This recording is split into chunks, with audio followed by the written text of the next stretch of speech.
jimaa qama'uunis tahamuun tahuu gurguruunis tahamuun tahuu isa daldalli isaa tahamuun tahuu jechuu gaafate namtichi gaafii jaba maali waan waqtiiti waan haajaan illee itti jirtu gaafiin barbaachisu osoo gaafii akkasiin hin ta'in ka haajaan itti jirtu waan haajaa ummataattu itti rarra'a ummanni guddatu isa naggaadataa hedduutu isaan jiraataa ummata hedduutu illee ammoo isaan balaa ta'ee sababa isaatiin timirtii irraa badee tamaaruu didee mataan isaa socho'ee rakka mataa sochoosis jira kamaraatis jira ka jazbaatuutu jira akkasuma ka isaan jiraatu jira osoo amma hin ta'u jennee waan har'a buluun hin qabne waan har'a nyaatu hin qabne maal goonaa jechuu gaafatuun sahiha wanni caatii gabaabamatti nu akka mana marii islaamaatii fi mana marii ulamaa Itoophiyaa mana marii ulamaa Itoophiyaa gumii mana marii ulamaa Itoophiyaatitti waan caatii kana waggaa of duraa xinaatii goonee baasii goonaa jechuu qabannee jirra inshaallah warbi nu anjesse baasii guddaa irratti deemsifnaa xinaatii osoo amma fatwaa goonee halaalata moo haraamata jechuu hin dabarsine dura xinaatii taasisuu qabna maali waan maslahaan ummata heddullee itti rarra'uuf waan dararaa guddallee fidutti jirtuuf maaltu kamtu caalaa shari'aan islaamaa wanni tokko faayidallee yoo qabaate yoo dararallee qabaate kamtu caala jetti ka irra caalu san qabanne jechuudha amma rabbi yoo farsoo haramsu maal edoo osoo hin arabsin was'ul khamri wal maysir qul fiihimaa ithmun kabiirun wa manaafi'u linnaasi si gaafatanii yaa nabiyyicha kennahoo waan farsoo si gaafatanii waan ammallee qumaarii si gaafatanii qul jawaabii fi jara kana qumaarii fi farsoo keessa badille jira waan faayidalle jira qul fiihimaa ithmun maasiyaa guddaa qabdi wa manaafi'u linnaasi namni illee faayidaa irraa qaba farsoo kuuniin gurgurataa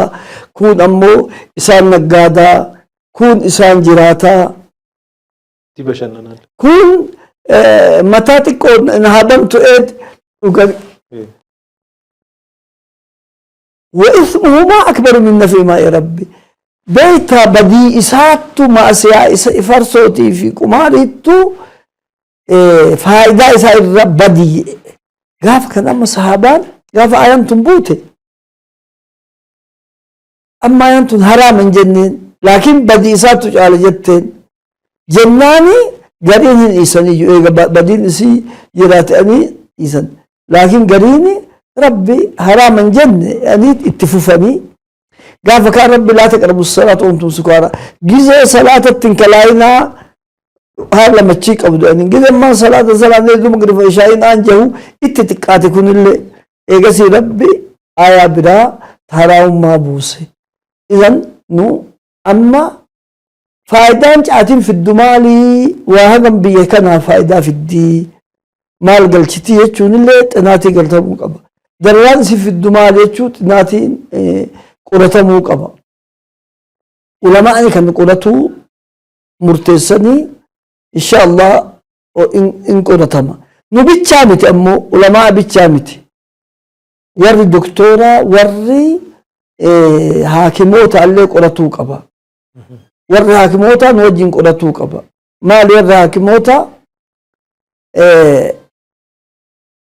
wanni macheessu ankooliin jimaa keessatti hagam gahaan xinaatiin kalaayuu qaba li'anna wanni waa haramsu ankooli waan nama macheessu kan wanni nama macheessu kun xiqqoon isii buna keessa illee hin jirti bar wanni nama macheessu kun buna keessa illee waa xiqqoo hin jira kanaafuu mirqaa namni maaliif bunaaf mirqaa ankooli keessa jira jechuudha aanan keessaa hin jirti laakiin parsantiin isii dakana hin faqqadama jechuudha wanni nama macheessu kuni ankooliin as keessa jiru caatii keessa jiru kuni barsanti isaa akka banjiifaa akka hashiishaa fa'aa yoo ta'u hin oorga shari'aan. Shari'aan waan dararaa fidu waan mataa tuqu hin oorga. Yoo ankooliin isaa kun ka ol ka'u taate shari'aan hin oorga. Yoo ankooliin isaa ka gabbuu taate akkuma bunaa fa'aa akkuma shaayii fa'aa ta'u taate hin baqqaasa. Kunis qoratamuu qaba. Gilisiin qoratamee beekamuu qabu osoo haraam hin jenne. Ammas warri biraatis